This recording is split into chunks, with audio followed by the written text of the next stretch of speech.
or to the cloud. So from now on, if you talk, you're going to be heard in memoriam. Is that the right one?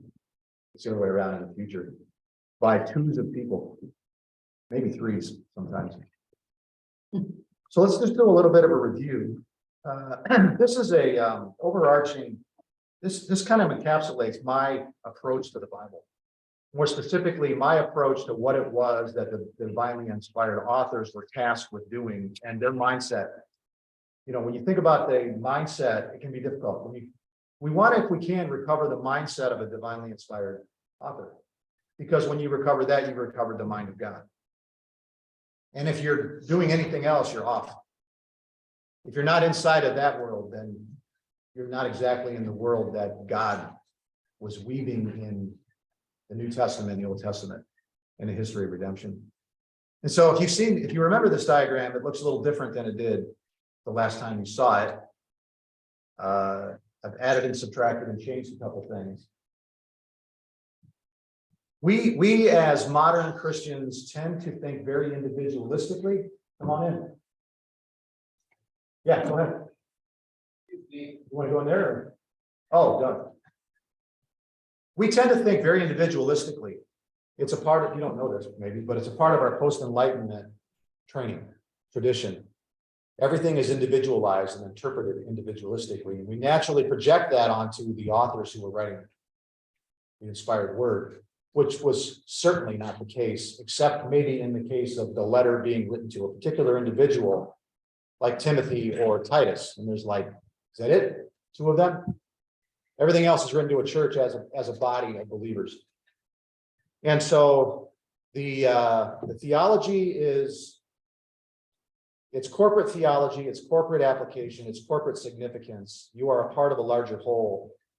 And these guys were concerned about that. So Paul was concerned not just with presenting an individual before God, holy and blameless, but as he said in Colossians, you, the church, the bride of Christ, holy and blameless beyond reproach to God as a church, as a body. But also what goes along with that is the way that they thought about it. So if they're not primarily concerned with how does a person relate to God? How was a person justified before God, declared righteous before God, saved and so forth, which is tends to be our way of thinking. What were they concerned with? They were concerned with these sort of things on a horizontal timeline. What has God been doing? What is he doing now, given what happened with Christ? And then fundamentally, especially in regard to Paul, who are the people of God? Because we got it wrong. And we're all scratching our heads. We thought Jewish privilege mattered. That the Jews were privileged by virtue of ethnicity, by virtue of genealogy. By definition, membership among the people of God meant being Jewish. And so you got to make them Jews before you can make them Christians. Paul radically redefines that, and by doing so, he radically reinterprets the entire history of redemption with regard to Judaism. And so everything is always looking backward.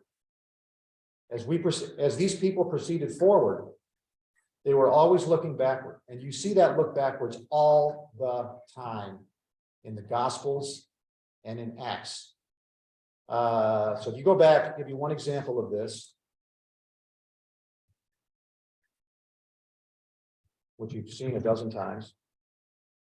Look at Luke's introduction. As much as many have undertaken to compile, what is the gospel or whatever they were writing? It was an account of the things accomplished among us. They didn't write theological treatises. They didn't write systematic theology. They wrote chronicles of the things accomplished among us, specifically with regard to Jesus Christ. And then out of that awareness of what God had been doing, they glean from that what they think they need to know under the guidance of the Spirit. And out of that, you get your theology. But it always starts with the things accomplished among us. As Luke says, right? This is not even a Jew, this is a Gentile. Very well. Well, Robert, I can take ideas for this. Not really working very well, but it makes a big difference to put it up like that. Nobody on the Zoom feed knows what I was talking about just now. Anyway, so there it is. What did the prophetic word really mean? Because we didn't understand any of it. Thinks the Jew, thinks the Christians. So they're going backward in time, trying to understand the present by virtue of the prophetic word in the past and the events that happened in the past. So everything is viewed from that lens backward. They don't just proceed forward. They're not just saying, give me what I need to know.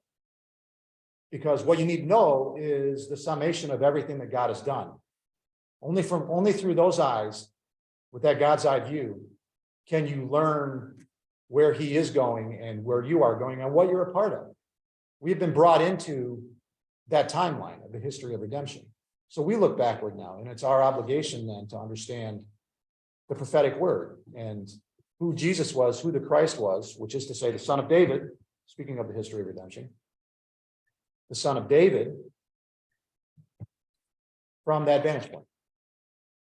So you've also noticed here I've added Romans. Romans is not a theological treatise. Romans is exactly this. Who are the people of God and how did we get here?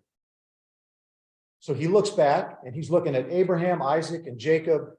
He's looking at the law. We'll get to that in a second. He's looking at all that stuff to understand what's going on right now. Out of that, you have theology, and he draws those theological points out. But this is a treatise on the history of redemption. You don't think of it that way, but that's exactly what it is. And he expected his audience to understand something about that. He expected them to know what we call the Old Testament. It just assumes that they know it.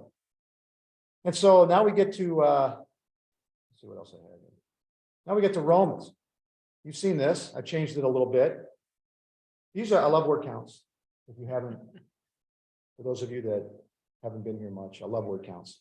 You can learn a lot about what a person thinks is important by how many times they say the same thing. Even in normal conversation, sometimes it can be so overdone that you go, man, he just keeps saying the same thing. Look at these word counts. Look how they pick up speed. Specifically, the law. No references in chapter 1. 20 explodes on the scene in chapter 2 of Romans, the law. Chapter 3, or chapter 2, there's 22 references to the law. Chapter 3, there's 11 references. Chapter 4, there's 6. That's the Abraham chapter, history of redemption. Chapter 5, there's 3 references. That's the admonitions to present your body, to present the members of your bodies as instruments of righteousness. Chapter 6, 4 references. I'm sorry, that was chapter 6 that I just said. Sorry about that. Chapter 5 is having been justified by faith, we have peace with God. And then the Adam stuff. So there's the history of redemption. Just in this one book so far. Abraham, Isaac, Jacob, Rebecca, Sarah, Adam. He's talked about every one of those people, plus some I probably, but ironically, I don't think he mentions Moses, but history of redemption. So chapter 6, you get 4 references. And then it happens in chapter 7. 23 references to the law. And if you include the fact that he substitutes the phrase, the commandment for the law, and then also the good, which he defined as the law, you're up to somewhere around 33 references in a single chapter. There's only 25 verses. So in the 25 verses of chapter 7 of Romans, there's about 33 references to the law. So if I ask you, if you're going to write down the meaning of chapter 7, and your meaning doesn't have the law in it, I'm just going to assert that you're wrong. 33 references in 25 verses. So in some sense, Romans chapter 7 is about a thing God gave to the people of Israel in the desert 1,400 years earlier that is now obsolete. And he references it 33 times in this chapter. And then in chapter 8, 5 times. So that's more than any of those other ones. So in some sense, the first 8 chapters of Romans, anyway, really could extend it past that to 10. are in some sense about the law. I think Moo calls it Paul's dialogue with the law. His argument with the law, which is to say with the law keepers, that's what he has in mind. You law keepers, do you not understand what it means to keep the law and the devastating consequences of failure? And chapter 7 is where that becomes encapsulated, where that becomes embodied in his argument. It's a bad word. I don't know what word to use there.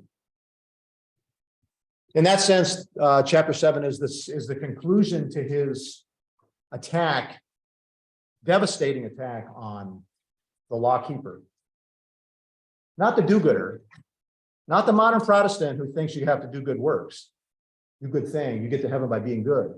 The law keeper, the adherent to Moses, the people saying you got to get circumcised and submit to Moses and then keep the law in order to be among the people of God. And he's saying that this is his full-scale assault on that, because he's been dealing with it in his missionary journeys. Remember when this was written, 57 AD, on his third missionary journey. So he's in the middle of the war with these Judaizers, with what I call the circumcisers. We commonly call the Judaizers, who thought that you have to make them Jews before you can make them Christians. Well, he's in the middle of that war. So this is real to him, and this is what he writes. And that's the context of Romans. Anybody want to stop me? Because I'm going to move on from there. It's 9:30. That's not bad, 9:36. If nobody has anything they want to say about that. You can also see then where my interpretation of Romans chapter 7 is going. If your interpretation of Romans chapter 7 doesn't have something to do with the law, then I'm going to say you don't understand Romans chapter 7. That might sound harsh, but okay. So there it is, law. And along with that, death, which goes with law, like hand with glove. So what would you say the top of the book is? I don't know that you can ever do that with the book, because we like to do that. We like to, I'm not making an accusation, we all like to do that. What is this book about? As if there's a single thing, as if you can reduce these 16 chapters to one thing. Remember, he's introducing himself to a church, to a church that he's never been to before. So he has a lot that he's trying to accomplish. And you can glean from the writing that one of the things that he wants to do is put before them the gospel that he preaches. So you're getting a full-scale vision of Paul's understanding of the gospel, Paul's vision of the gospel. So that list of 3 things you had up there, was that in regard to the chapter, or was that in regard? The entirety of the biblical of approaching the history of redemption, the entirety of how we understand the Bible, what it was the authors were trying to do. You talking about this here? Yeah, this is what the authors were concerned about. We often think they were concerned with theological bullet points, which is why it's so often that when we interpret it, it's like counting a square peg into a round hole. It doesn't quite fit. We have to make it fit. I see Romans is just one of the 3 there. Oh, these 3, yeah. So I'm just saying that in addition to Luke and Acts being chronicles of the history of redemption, we can add Romans to that, even though it's not a narrative. It's not narrative. It is, we tend to want to say it's teaching doctrine. Well, there is doctrine in it, but man, there's an awful lot of something else in there, right? I mean, there's other stuff going on in Romans besides doctrine. So how would you relate that? Can we relate that word count of the word law to this? Like if you go online and you look up Romans Road to Salvation, it'll give you a bunch of verses. That's fine. I have a problem with that. Yeah, that's fine. So does that word count tie in with that at all? No, I mean, in that they're not, when you're trying to encapsulate salvation, you're on a different mission. You're doing a different thing. You're doing a different thing from what Paul's doing in Romans. Paul's not trying to save these people. Paul's assuming that they're saved. Your faith is proclaimed throughout the whole world. He's not preaching the gospel to these people. He's laying before them the gospel so they can understand what he preaches, but not so that they can be saved. He believes they already are. Your faith is being proclaimed throughout the whole world. I want to come and be among you so that I can bear fruit among you like others have. And we can mutually benefit. He's hardly even talking to them as a senior. That's chapter 1. So it's more of how you, it's the starting point. When I talk about the gospel, how I talk about it is going to be, and how I view it is going to be conditioned by how I view the whole Bible and what the whole Bible is doing. And I'm just simply saying the Bible is not a series of theological points. It's a narrative. It's a divine narrative. It's a narrative of God's history in the human race. It's what God has been doing for all this time. So you have to try to look at it from his point of view. And we actually can. We have the priceless treasure of being able to look at history from God's point of view. So let's do it. And then out of that, we can talk about the gospel. But I do think that when you talk about the gospel, it might be a good idea to think in terms of the way they did it. And when you look in Acts, the way they did it was they looked back and they said things like, what all that God had spoken up through the prophets was fulfilled in Christ. They talked like that. They looked back and came forward. That's how they talked about the gospel. They didn't. I certainly do talk about the gospel from a theological standpoint, but if I can, I want them to enter into the narrative, because the narrative, you enter into the narrative, you get to live the narrative because you become a part of it as a believer. We're now a part of the history of redemption. We take our place in it, like Luke did. And then he wrote these 2 books. Remember, he was a Gentile. He's a late arrival, the second generation Christian. No evidence that he ever knew Jesus or any of those people before the resurrection. So we don't have any record of how Luke became a Christian, but he just entered the narrative of the history of redemption through faith, took his place in it, and then ended up writing 25% of the New Testament. It goes way back to the beginning. All the way back. In this book, we go all the way back, like we did 2 weeks ago, to Genesis chapter 2, history of redemption. If he's alluding to chapter 2 of Genesis, which I think he is. Thank you. Yeah, I don't know if I said anything, but I said it. It really helped a lot. Okay, I'll take your word for it. Okay, let's see here. So there's the law. What has the law to do with Jesus Christ? What is the relationship between Jesus Christ and the law? And we'll look forward for a second. Speaking of the Jews, he never leaves it. This is chapter 10. He's still on the Jews and the law and the lawkeeper. Romans chapter 10, verses 3 and 4, one of the great encapsulations of the gospel of salvation, of justification by faith, if you want to think of it from that angle. But with regard to the law, not knowing about God's righteousness and seeking to establish their own, they did not subject themselves to the righteousness of God, for Christ is the end of the law for righteousness to everyone who believes. That's a great statement. The bringing it to a fulfillment, the completion of it. Because, as Paul says in chapter 8, he fulfilled the requirements of the law. Done. One person could do it, and it only needed to be done once, because now, having fulfilled it, justification is available, and through faith, those requirements of the law become fulfilled in us. His fulfillment of the law, if you will, I'll be careful here. We are pardoned through his fulfillment of the law, if you want to think of it that way. Only had to happen once. The all sufficient life, death, and resurrection of Jesus Christ. Now, in what sense he fulfilled the law, the requirements were fulfilled in his perfect life, in his death. I don't know what the Gomasons think of this, or the rest of the people on the feed, but I'd have to think about that a little bit. That's its own thing. But there's a great example of theology done through the lens of the history of redemption, where he references the law and the fulfillment of the law in Christ. It's a great statement. I don't know of a better statement of the gospel, encapsulation of the gospel message in a single sentence than verse 4 right there. Christ is the end of the law for righteousness to everyone, Jew and Gentile, to everyone who believes.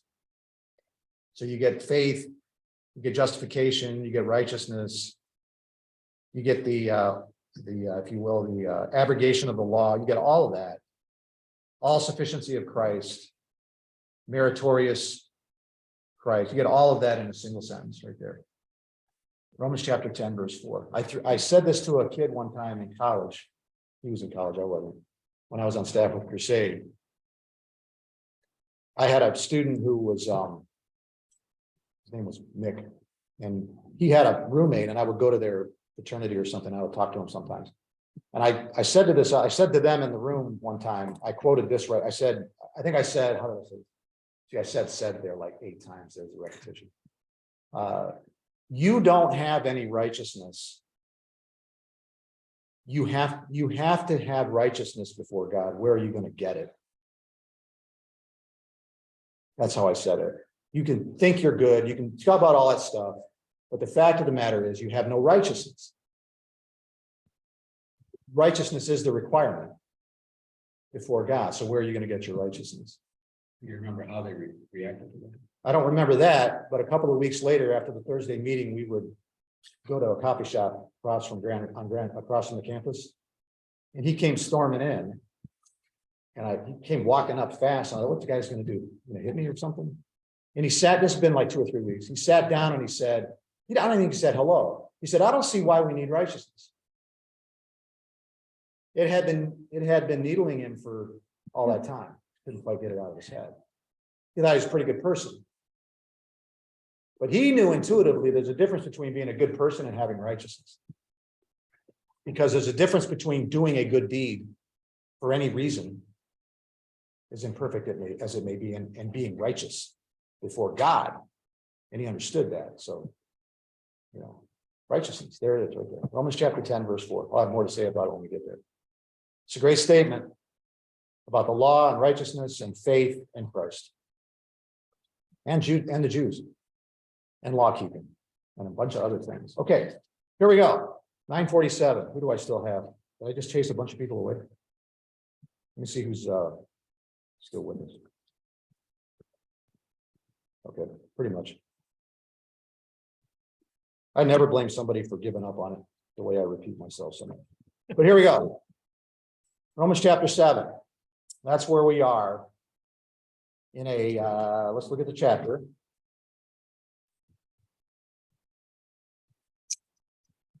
So this is chapter 7. I highlighted in reddish whatever all the references to the law, so you can get a visual representation of it. Just soak it in. Look at all that. Law and death and sin, all through there. That's what chapter 7 is about. So chapter 7 is about a realm in which the law and sin and death and the flesh reign supreme as masters. As what do you call that? It's a co-regency, if you will. We'll talk about the details of it later, but this is a chapter about a realm where those 4 things reign supreme. And if you think otherwise, I'm just going to point to this. You could highlight some other words, but I'm just going to wave at it. So there it is. Law and death seem to go together hand in hand. Why is that? Well, like we talked about, that's because the law brings death. Sin brings death through the law. But the outcome of the law is condemnation, which is to say death. And so that which was supposed to provide life to the people of God, Deuteronomy chapter 30, I have set before you today life and prosperity and death and adversity. And the history of Israel is a history of their failure with regard to the law, and therefore of the second half of that, because they were going to inherit the curses of the covenant and not the blessings of the covenant. He bore with them a long time, but there's very stark. There's no middle ground. Life or death, prosperity or adversity. Curses or blessings of the covenant, one or the other.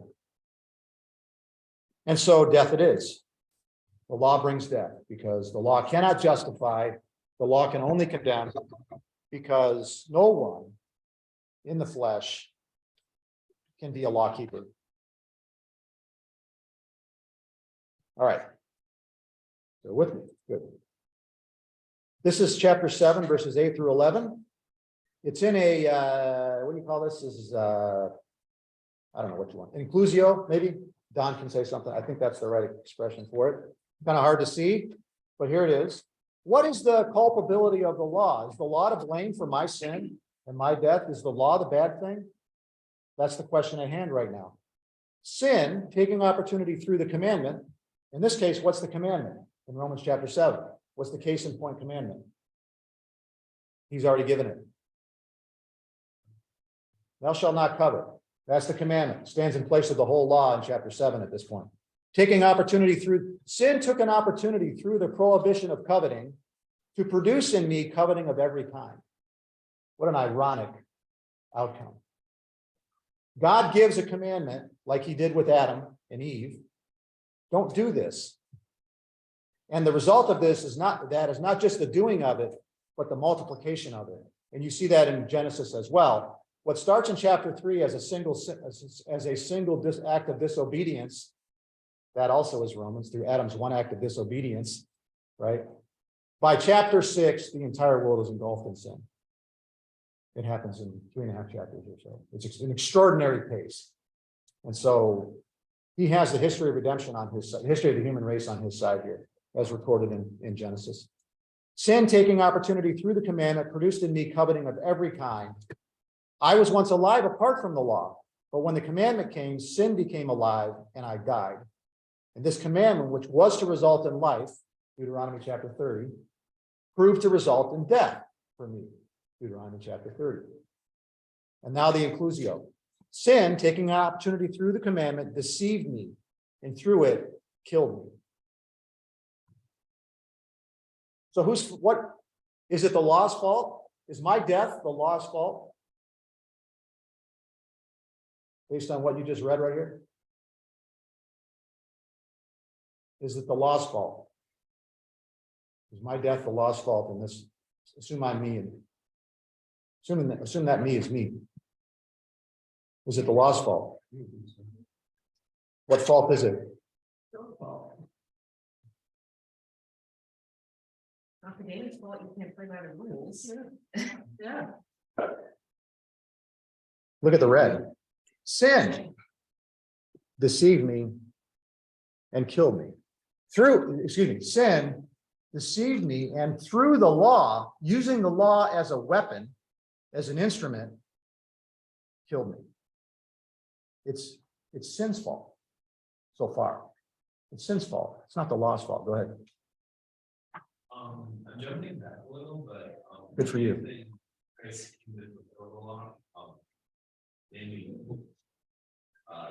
Matthew 5:17 to 22. You know, I think that I can college. Yeah. Where truly is if you pass away on a night, God will pass away from all accomplish. Therefore, whoever relaxes one of the least of these commandments, will be called the least of the kingdom of heaven. But whoever does the evil will be called great in the kingdom of heaven. Right, graciousness and see that and respect and very. Look at how he associates together. Look at the way he associates together law and righteousness, and the deficiency of the people on the ground in regard to the law. He's not lessening the standard. He's taking it back to what the standard really is. He's going to say in other places a little bit later. No, I guess not. You've heard it said, "Thou shalt not commit adultery." Well, if you even lust after a woman, if you even look at a woman wrong, you've already committed adultery.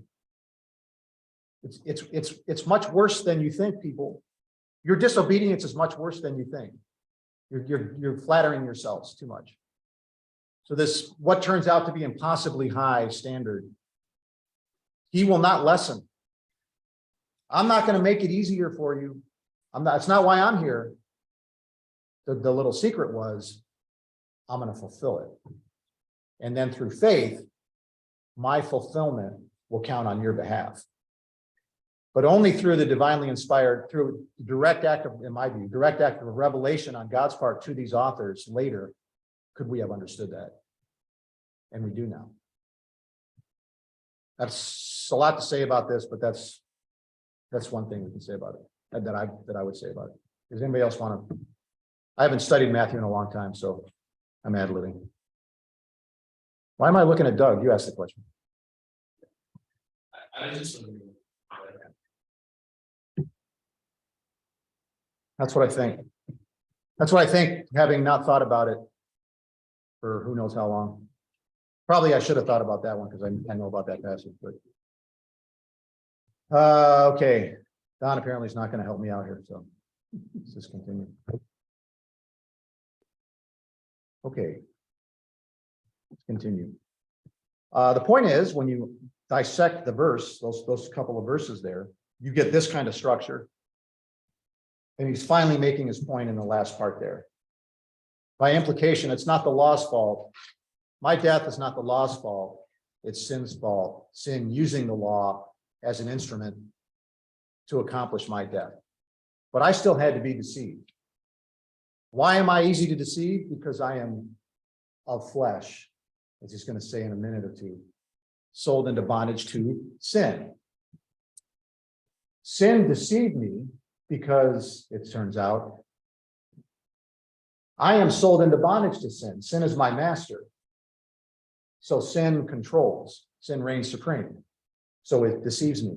And there's nothing I can do about it. I can't get smarter. Well, I'm going to be really careful from now on. I'm not going to let sin deceive me.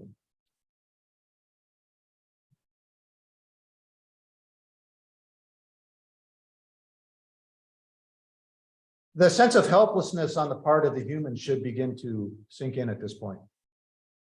It's like, well, then what can I do? How am I going to get out of this mess that I'm in? That Adam, I can blame Adam, that Adam got me into, but that ain't going to work with God. Okay. So that's, I think I'm going to go ahead and move on and talk. We can come back and deal with some of this. So sin then produces precisely what the law prohibited, and it used the law to do so. If you go back to Exodus chapter 20, think about the timeline of events here. They get the law. Exodus 20 through 23, I think, is the covenant, end of the covenant code. But they get the law in chapter 20. They get the prohibition. You shall not make for yourself an idol. These people had been idol worshipers all throughout their, in my view, all throughout their history.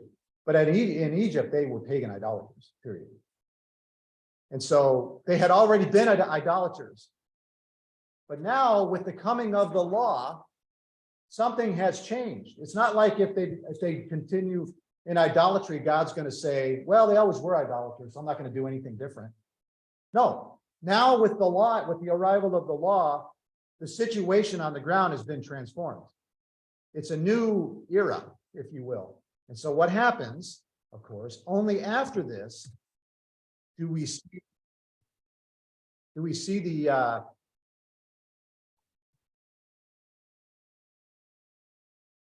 the greatest act of idolatry in the history of Israel. I mean, there were worse ones in the sense of the whole nation was consumed by idolatry during the divided kingdoms, that's the 900s, so 500 years later. But this is the, what do you call that? The archetype of idolatry, right? It's the one that stands above all the others. It's the one you're going to read about in, well, maybe not in Hebrews. That's the Numbers stuff. But anyway, as a consequence, so get the picture here. Moses is on the mountain with God. While he's giving the law, in this case, it was the, pay attention to the little things in the narrative. He's giving instructions with regard to Aaron and the priestly garments and the priests, the vestments and so forth. as he's giving, think of this from God's point of view, as he's giving instructions about consecrating Aaron, think of him looking down on the mountain, right there, not a high mountain, hundreds of feet, not high, right there, within eye shot, while he's giving instructions about Aaron, is Aaron doing what? Fashioning the gold into making a calf that they can worship, so they can be like they were in Egypt. I mean, it's a graphic picture, and for which they are immediately judged in a way that they never had been before the coming of the law. So there you can see what the law, it's not that the idolatry was not idolatry beforehand, but something changed with the coming of the law. And now because of the commandment, verse 4, the first commandment, you shall make no idol. Now when they make an idol, it's immediately judged. And that's the role of the law. So in that sense, a lot of people died that day. In that sense, the law produced death. They had never died from doing idolatry before. Now with the coming of the commandment, you substitute, you shall make no idol for thou shalt not covet. When the commandment came, they died.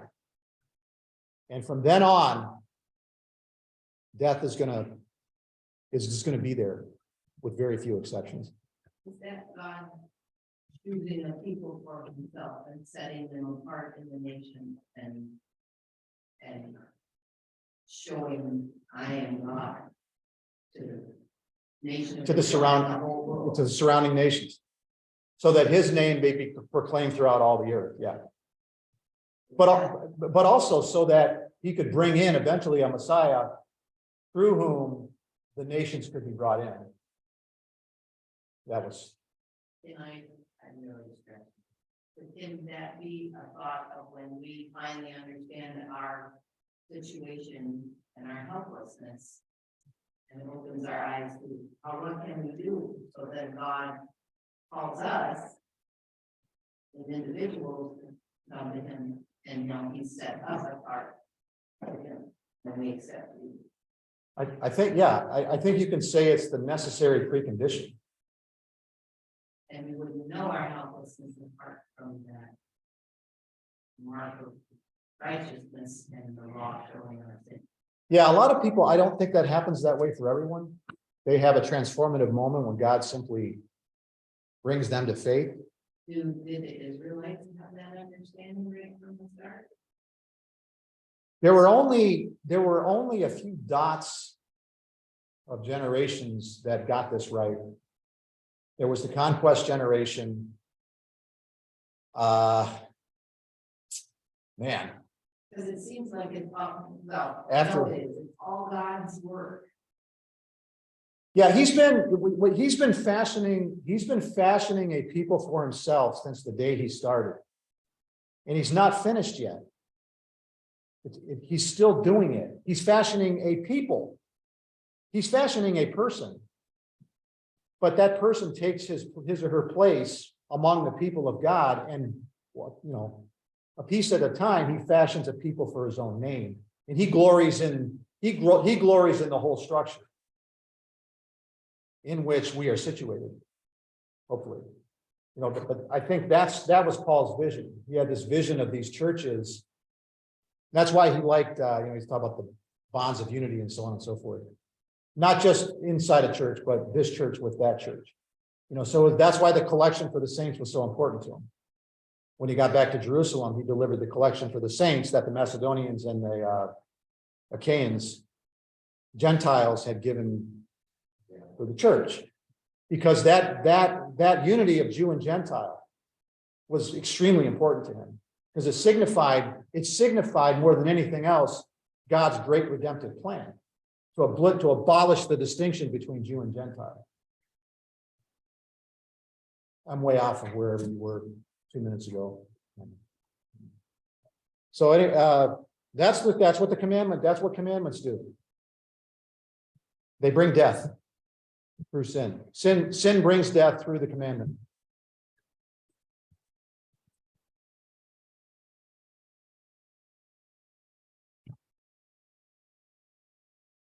Let's see. So the commandment came with the giving of the law at Sinai. He's doing history of redemption here.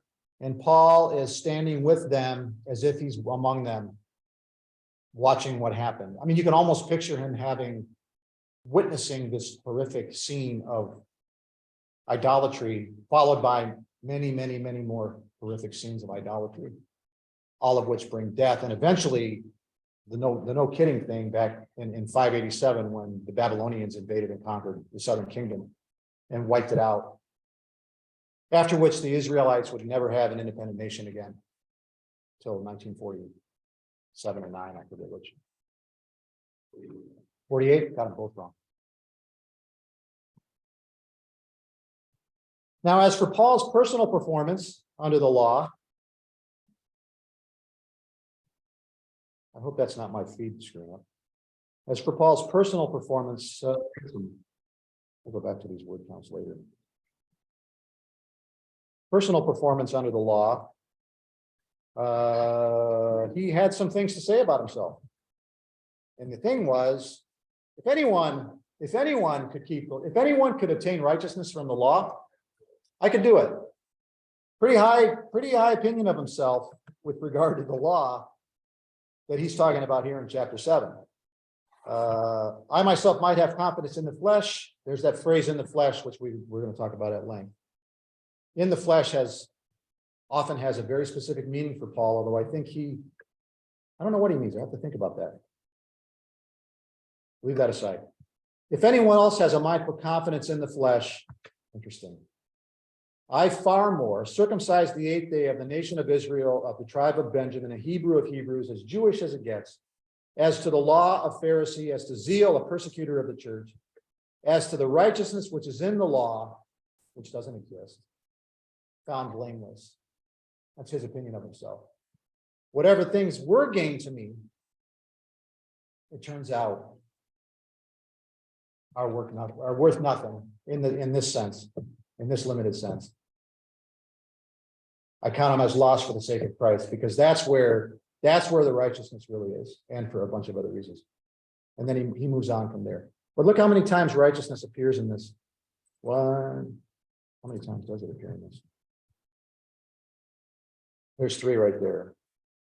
3 times right there in those 11 verses. May be found in him, not having a righteousness of my own derived from the law, which is completely inadequate, but that which is through faith in Christ, the righteousness which comes from God on the basis of faith. That's the only righteousness that counts. So I traded it all for that. I love the law. I love my people. I loved all of it. I counted it as nothing so that I could gain Christ and the righteousness that can be found in him. That's Philippians, which I've never taught before and probably should just move on from now. Okay, let's try to at least get to 12 through 12 here.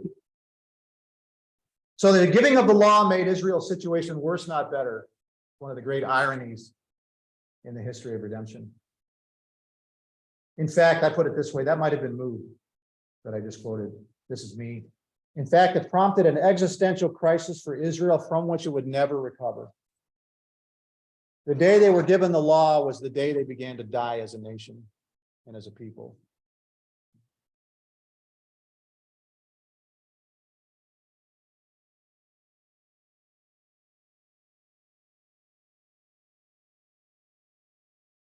All right, let's read some more here. What's the conclusion to all this? This stuff here. What's the conclusion to this statement about sin, the culpability of sin? Go away. There you go. The culpability of sin instead of law in my death. The conclusion there is verse 12. So then, we don't have to wonder what Paul's point is here, what he's trying to do. He tells you, the law is holy and the commandment is holy. Thou shalt not covet. The commandment is holy and righteous and good. It's sin's fault, not the law. Therefore, I know what you're thinking, Jew. You're thinking that the law then brought me death. Did that which is good, there's the good, notice the connection. He calls it good here. And now he talks about the good, or that which is good, as another way of referring to the law. To make the point, as he goes, that the law is not evil. He substitutes now and calls it the good. So his audience never gets confused about what he's saying about the law, because he would have been accused of saying that the law was evil by the Jews in the synagogues that he would go in and amongst. You're an enemy of Moses. You're an enemy of the law. You hate the law. No, I think the law is good. So now he's going to refer to the law as the good a bunch of times here. Therefore, did that which is good become a cause of death for me, become death for me? May it never be, rather it was sin. In order that I might be shown to be sin by affecting my death through that which is good, so that through the commandment, in this case, thou shalt not covet, sin would become utterly sinful. The law appears more holy, and sin becomes more black.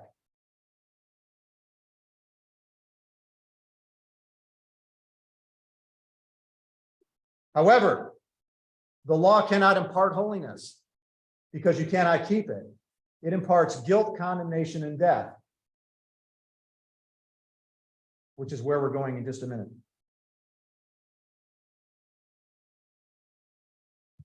So this verse right here, 13, becomes the transition point between two, kind of, you don't want to separate them too much, but two sets in Romans, two sets of points in Romans. He's going to move on now to the really, really controversial part, although I don't personally think it's all that controversial for me. But now he's going to transition to the consequence of this death and the raw, sheer helplessness of everyone under the power of sin and law in the flesh. Universal, I'll just go ahead and say it, universal and total inability is the only way you can describe verses 14 through 25. There is no way out. There is no room for maneuver. There's no escape. The clutches of sin and the condemnation of the law and the resulting death, the death that follows. There's no way to avoid it.